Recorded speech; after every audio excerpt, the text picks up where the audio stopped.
Hey folks, Joe Valley here from the Quiet Life Podcast. Thanks for joining us once again. I have a co-host today, Paul Anderson. Paul, welcome to co-hosting the Quiet Life Podcast.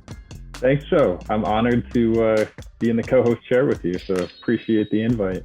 Paul's no longer a rookie here at Quiet Life, folks. He was a CPA by training, and as I said when I was talking with our guest today, he's an entrepreneur by passion. I sold his business 3.5 years or so ago, and he's got multiple e-commerce businesses under his belt, and now he's an advisor here on the team as well. He's joining me for a very specific reason, and it's because our host today is in the e-commerce bookkeeping space, and it's all about profits and how you keep cash for you at the end of each month. He was kind enough to put me on his podcast talking about the Extrapreneur's Playbook. And by the way, if you haven't picked that up yet, please do. If you're not convinced you need the book, just go to extrapreneur.io and download the free chapter 11. I just had lunch with somebody here in Davidson, North Carolina, came up from Charlotte. He's a friend of Bill D'Alessandro's, part of ECF. You all know E-commerce Fuel. He's been running his business for about 17 years and thought he had a business that was not very sellable until he read chapter 11 of the book. So pick it up. It's free on extrapreneur.io. And then if you like the book, get it. But that chapter alone will help you tremendously. Our guest today is Rocky Lalvani. Rocky is from profitcomesfirst.com. He's an e-commerce bookkeeper focused on the profit first model. Rocky, welcome to the Quiet Life Podcast. Thank you so much for having me, Joe. Excited to be here. I just want to clarify one thing. I don't do bookkeeping. I hate bookkeeping. Thank you. Yes. So you go to your bookkeeper and send me the results, and I'll tell you what they did.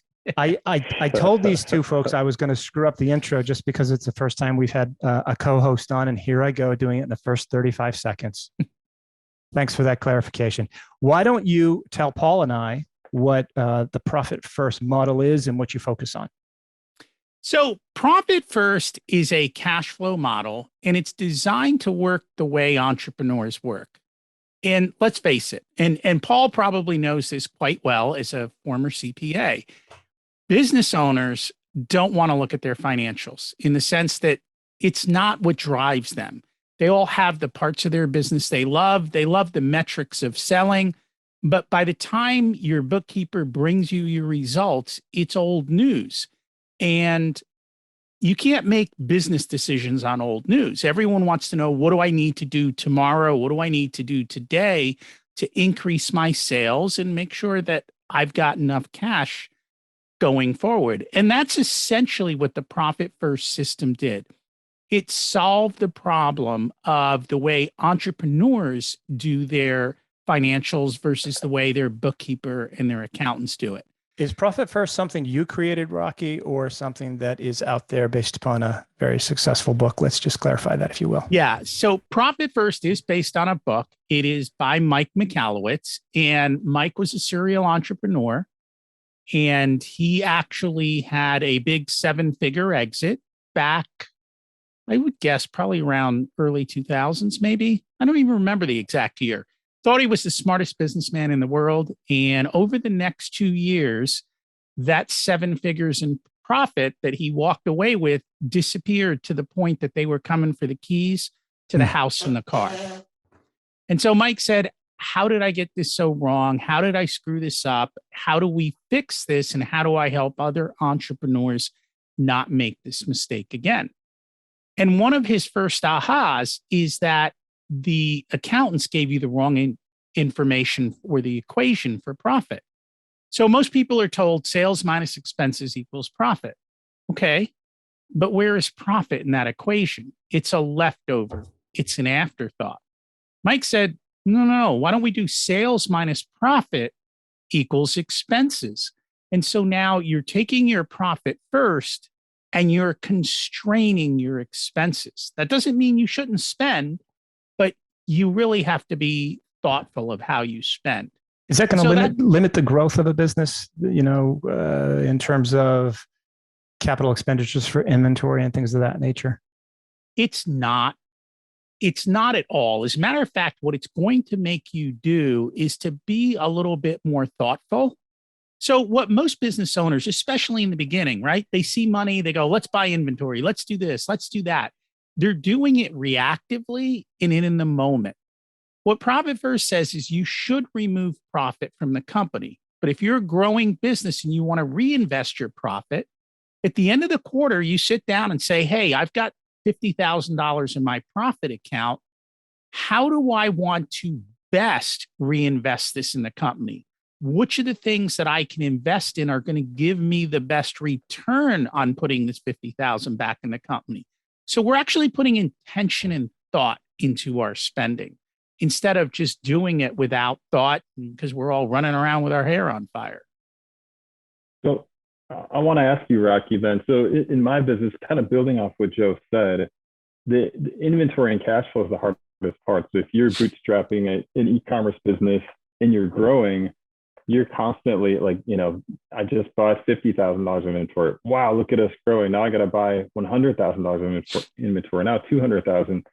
I never had that luxury of, let me put 50K over in the piggy bank and kind of reassess, the highest and best use of these funds. I totally understand where you're coming from. That makes a lot of sense, but the messy reality doesn't always work out that way.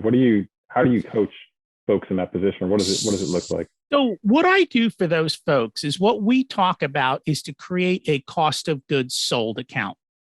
And every time you start selling, you immediately take your original cost of goods and you immediately segregate it and put it in your cost of goods account. And maybe you take a little bit more. So let's just make this simple, right? I've got something that I sell for $100. I figure my landed cost to me is maybe $18.75. Okay, every time I sell one of these for $100, I'm going to put $22 into my cost of goods account. So a little bit more than what I actually paid. Well, a month from now, I need to place another order. Well, I can go to my cost of goods account and I can see how much money I have.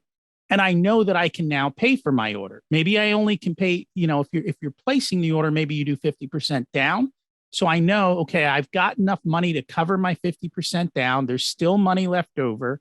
And my sales for the next month will also go there so that when it's time to pay for the shipment, the money is already there. We've segregated it. We haven't spent it on something else because I think that's the biggest problem. You see a big pile of money, you spend it.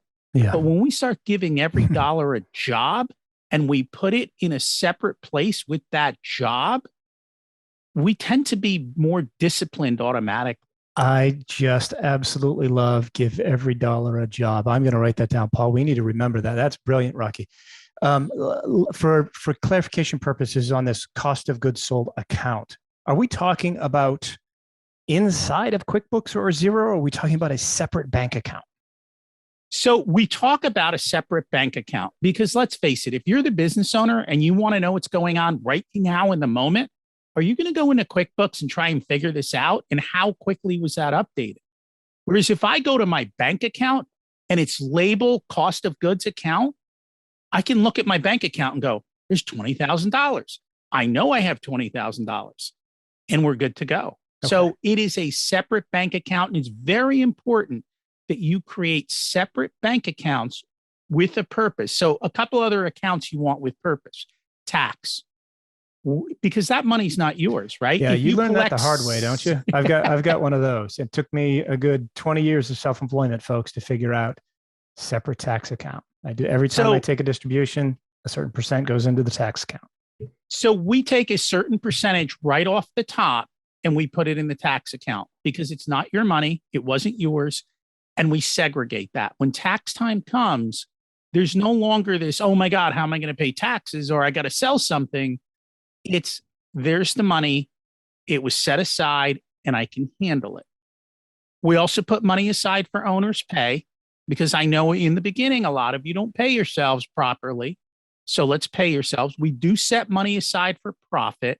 And Joe, the nice reason that we like to set money aside for profit, and then if you choose to reinvest it, do so, is if you're going to sell your company and somebody comes and looks at it, they go, well, here's owner's pay. Well, I'm not going to run this company. I'm going to put somebody in so I can use that money to pay them. But here's my profit account. This company is actually throwing off a profit. And it's a return to me for investing and buying this company. So it really helps to have clarity that I'm actually going to be able to take money out of this company in the future that I buy. All right, just for clarification purposes, Paul, would you agree that if it's an owner-operated business and someone comes in and says, "Well, look, I'm gonna buy this business, but I'm gonna put somebody else in place," that they have to do their own adjustment? Because if it's an owner-operated business, Rocky, like most of these are, Paul, wouldn't you say that's absolutely an add back? And if that 2% of people that want to buy the business that want to put a CEO in place choose to do that, if there are no other offers, Paul, then you got something to negotiate with. But usually there's multiple offers. We do an add back for that owner's payroll and everything, right? I totally agree. Yeah, it's a benefit to the owner. I agree. Look, can I jump in though and ask you a question here? So I'm thinking about myself, Rocky, when I was in the trenches trying to bootstrap, build from zero. I think your typical entrepreneur, you start and you don't really necessarily realize what you have. And I achieved another level of growth, and you're kind of flying by the seat of your pants. How cumbersome is it to implement some of this, and how do a lot of folks you work with, do you have to twist their arm a little bit and really kind of show them the benefit, or is this something that's, not too cumbersome and is easy to implement? It's actually very easy to implement. Everyone thinks it's cumbersome, but it's not. So basically what happens is we create a rhythm, and every business is different. So we generally have three kind of rhythms. Either we do this once a month, we do this twice a month. And if we do it twice a month, Mike recommends the 10th and the 25th, or we do it once a week. All right. So once a week, we sit down, we look at our income account, and our income account is the only thing that happens in the income account is money comes in. So when I look at my income account, I see how much money came in since the last time I did my rhythm, right? So if we're doing it twice a month, I sit down, I look at my income account, there's $50,000. That means I know that in that 2-week period, 2.5-week period, I have 50,000 coming in. And when you do this enough, you start to realize, okay, 50,000, 40,000, 60,000, 80,000. Oh, that was a good month. 20,000. Uh-oh, something just went wrong. I have instantaneous feedback that in the last 2 weeks, my sales dropped precipitously. Now, you take your allocation and then you separate it and you put it to the appropriate place where you want it. So we're going to put money aside for taxes. We're going to put money aside for profit. We're going to put money into that cost of goods account so that we can fund our next buy. We're going to put money in for our pay. And then whatever is less goes into OPEX. And the OPEX account covers all your general operating expenses of the business. Each of these accounts is going to give you visceral feedback of how you're doing and how you performed in that 2-week period. And then you appropriately pay out those bills from those separate accounts. I just counted 6 accounts. You have one more because of cost of goods. Yes. Well, yeah, I put one in there. I mean, if you're going to pay yourself, you don't need an account for that. You're just going to pay yourself through payroll or to your own bank account as a distribution, right? You are, but we want to set money aside for owner's pay as a percentage of sales.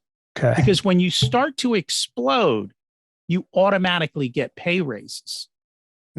Okay. So all of these accounts, like I bank with Aquesta here. It's a local bank here in North Carolina.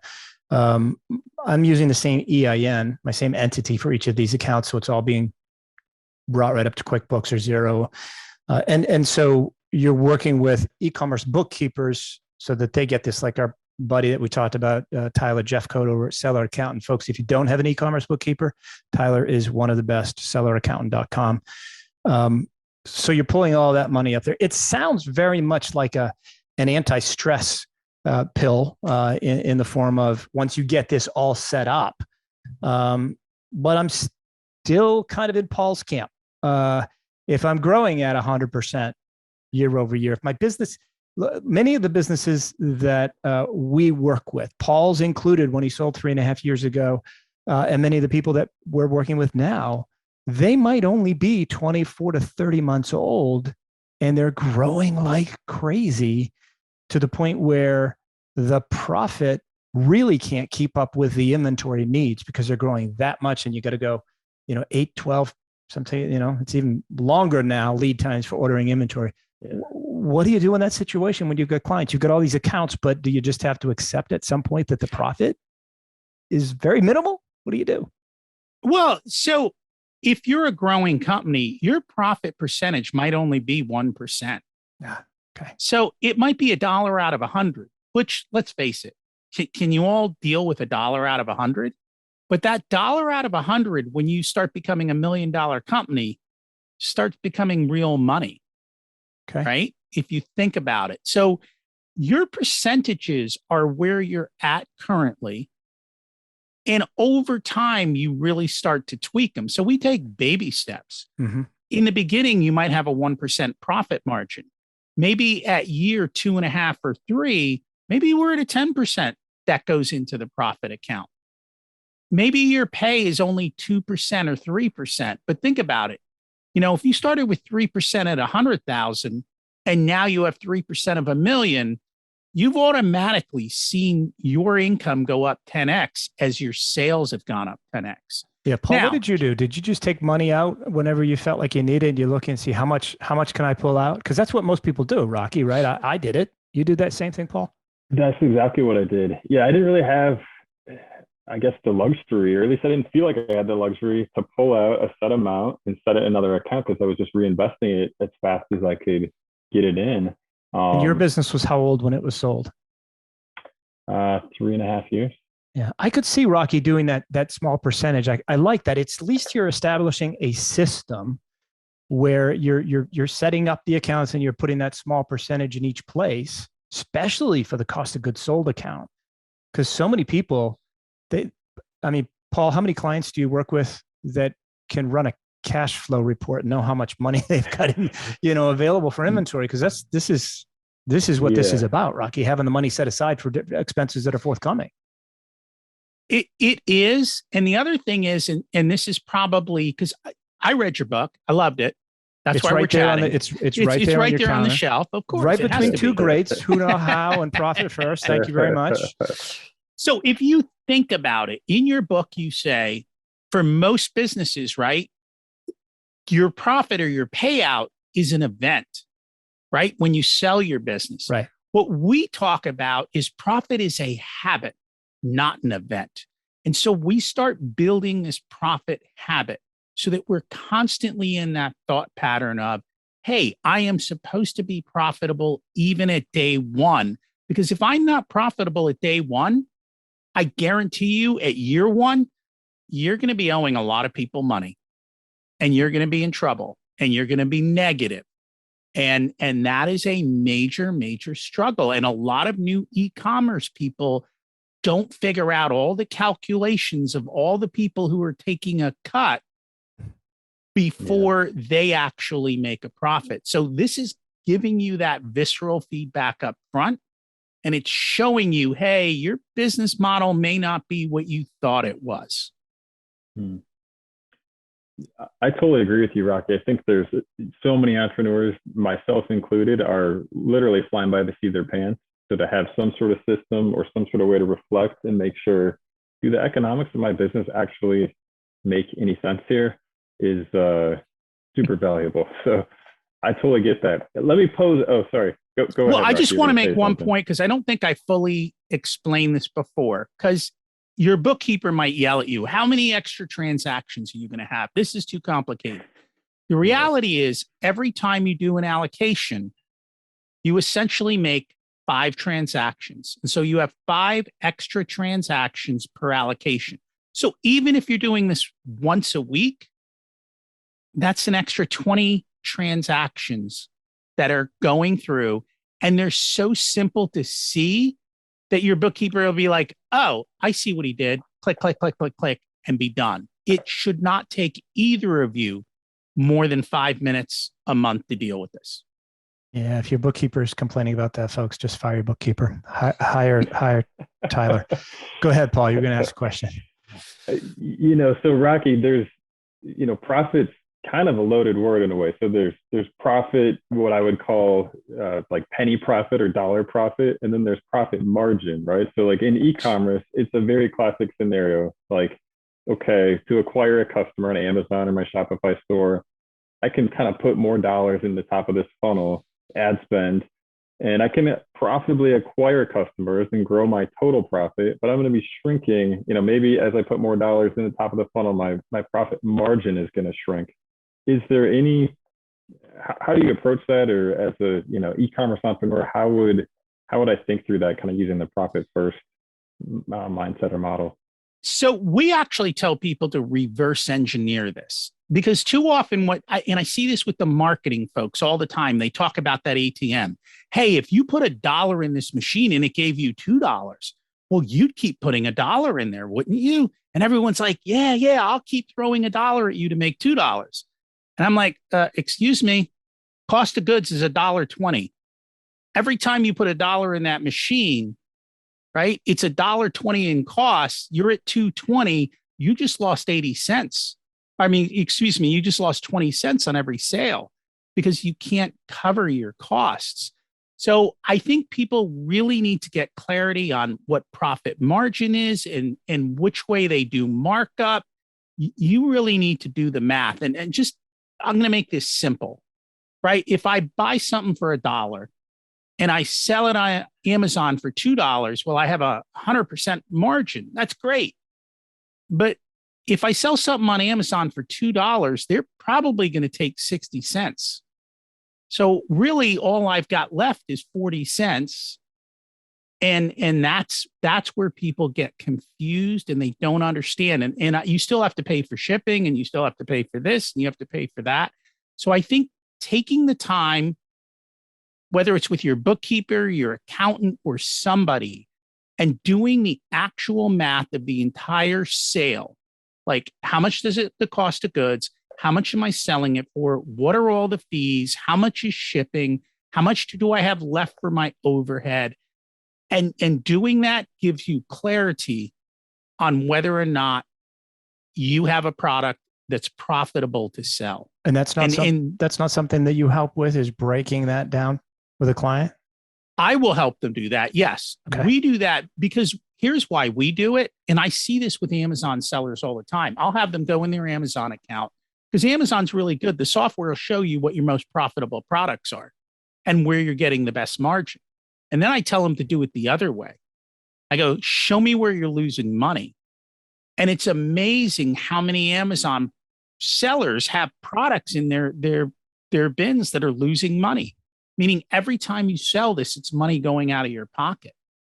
What we do and what we understand is that when you look at a product portfolio, there is a good chance that a handful of what you do is super profitable. A handful of what you do is barely break even, and a handful of what you do is negative. What I try to do is dig in and help them find the most profitable products and the ones that are money losers, so they can stop going after money losers and start going after profitable products. What is the typical size e-commerce business that you work with, Rocky? I tend to work with 7-figure business owners. So most of mine, just because it's the reality of, can they afford to pay, and do they have enough margin to be able to pay for that extra? And so that is what I have found. For the guy just starting out, there's actually a profit first book just for e-commerce. I am not the author. I have nothing to do with the author. I think it's about $20. It will be the best $20 you spend because it will show you how to do this for yourself. Yeah, the challenge with that, I'll tell you right now, as an author who believes that the best $20 they could spend also is the Extrapreneur's Playbook, is they don't want to do the work. I'm sorry, people that are listening, admit it. You don't want to do the work. You don't want to read a book. You want a video. You want quick answers. And life isn't that way, Paul, right? I mean, you got to put in the time and the work. Paul, fortunately, had a background as a CPA. So I think, Paul, when you came to me, so many years ago, your accounts were already set up on accrual. Your books were perfect. It was nothing like that. But you're not experiencing that now with most of the people you work with, right? How many No, and are on cash versus accrual that you work with? I actually hired an e-commerce bookkeeper, even though I'm a CPA and That's probably right. could do it.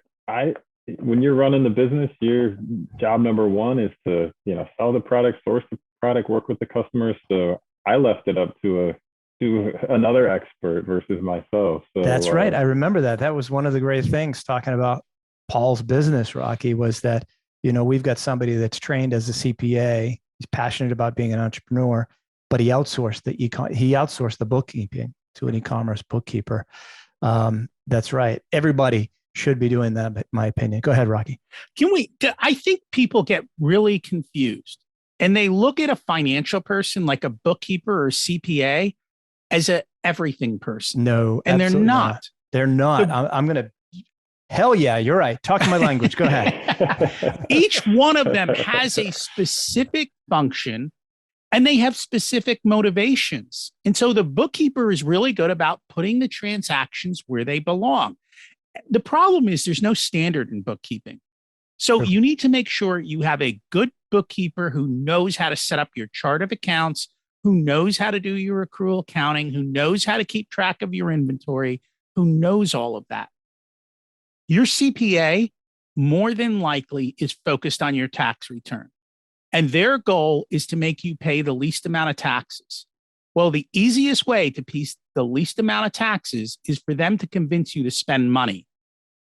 Not money you need to necessarily spend, but money to spend, because then they say to you, look, I saved you on taxes.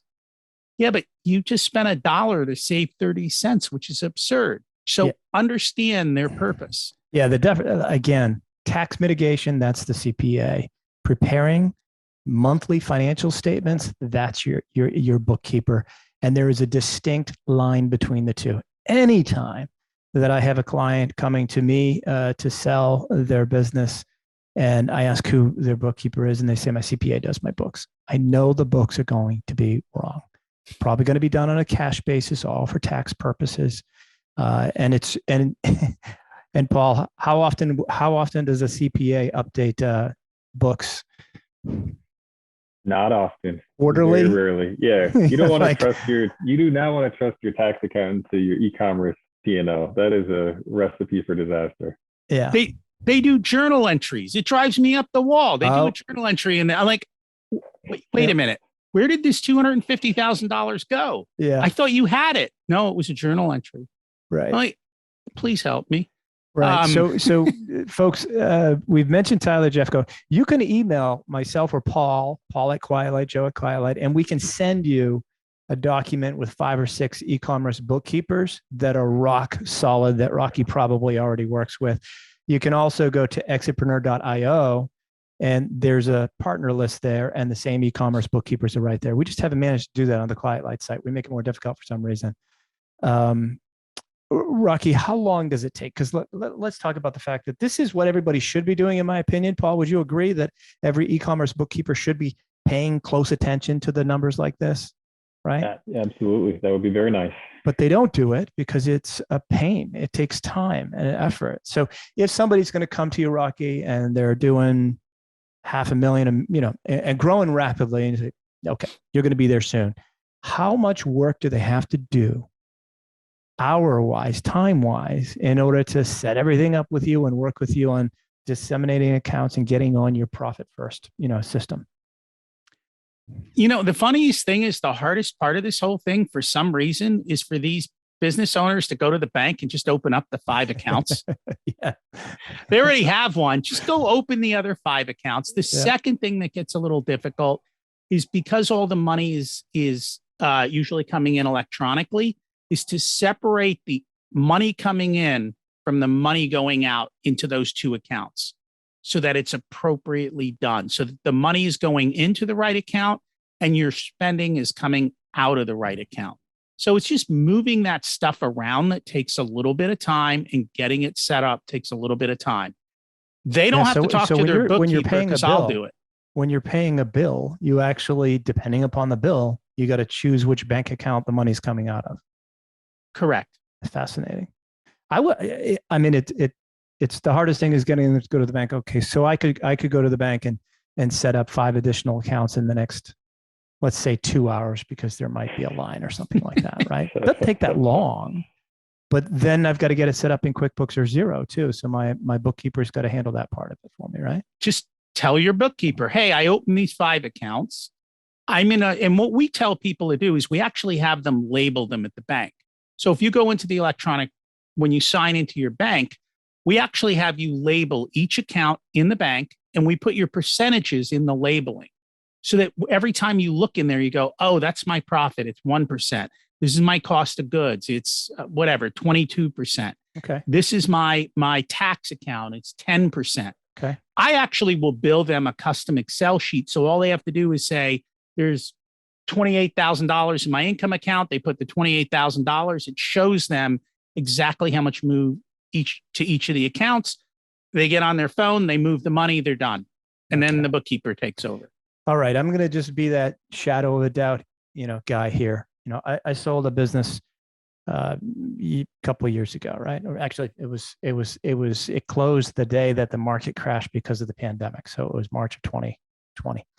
And I know that because I just got a text from Brian, the guy that sold the business. He is, they're not technically married, but Brian and Janine, and they sent me a picture. Paul, you're going to love this. They sent me a picture of their new swimming pool that they finally had put in because, from the sale of the business. So they paid themselves well.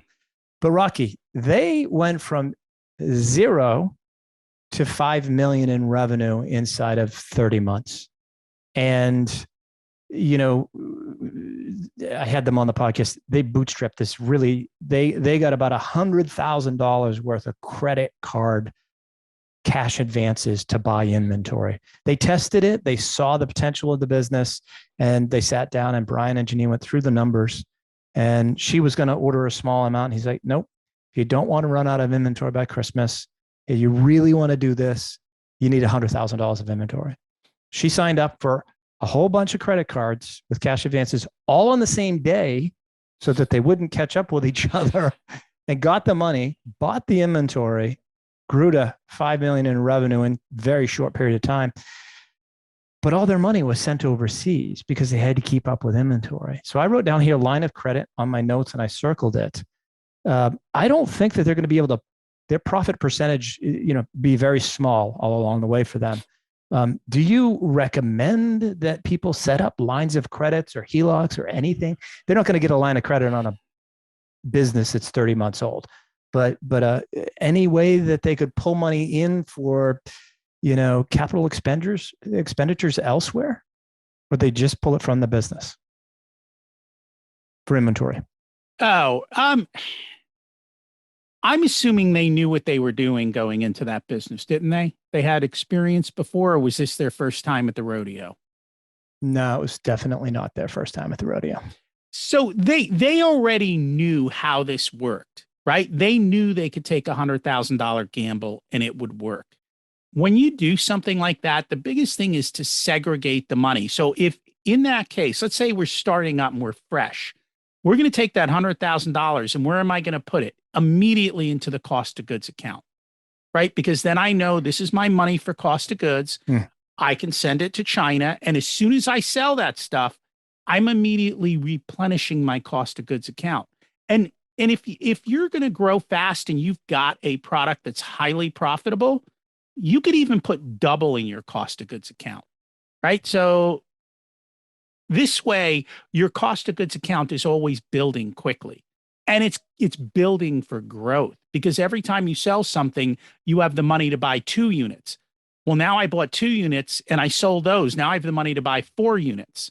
And now I sold those and now I have the money to buy 8 units. And now I sold those and now I have the money to buy 16 units. Mm-hmm. Compounding is powerful. So if that's the way you want to build your business model and you know it, then do that. But what's going to happen is if you aren't really at those margins, all of your other accounts are going to start going negative, right? You're going to start bouncing checks. And you'll be like, well, wait a minute. Why am I bouncing checks over here? It's because your assumptions were wrong. You weren't correct in how you did your original forecast. That's a big part of what Profit First does, is it tests all your assumptions, because every dollar has a job and it's in that place. And when that jar runs out of money, you know something went wrong. In QuickBooks, you might not find out for 3 months. In your bank account, you'll know in 2 to 4 weeks. Hey, Rocky, I got one more question. I'm curious just to hear, do you have any real life stories that are good representations of, hey, I came to you, I was potentially kind of drowning here in the deep end of the pool, trying to know up from down, and then I implemented Profit First. What are some success stories that you've seen? So I have a few people who have been in business for a long, long time. So these are long-time business people. And they've always struggled. They're like, I don't understand this. I've been in business forever, and yet I have nothing to show for it. And we have implemented Profit First. And for a lot of these guys, we implemented Profit First in the middle of COVID, right? So part of implementing Profit First was helping them think through, how am I going to pivot during COVID? Because if you weren't pivoting, unless you were lucky and in the right space, you had issues. Here we are a year later, and I have one client. I'm like, you've got so much money in your bank accounts.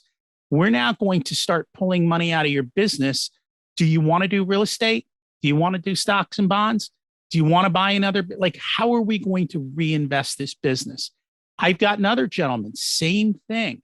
Like, it created discipline for him, because what he would do in the past is he'd look at his bank account and he'd go, oh, there's plenty of money in there. I'm going to go buy this program. I'm going to implement that. And what Profit First has done is, in working we monthly, has created discipline.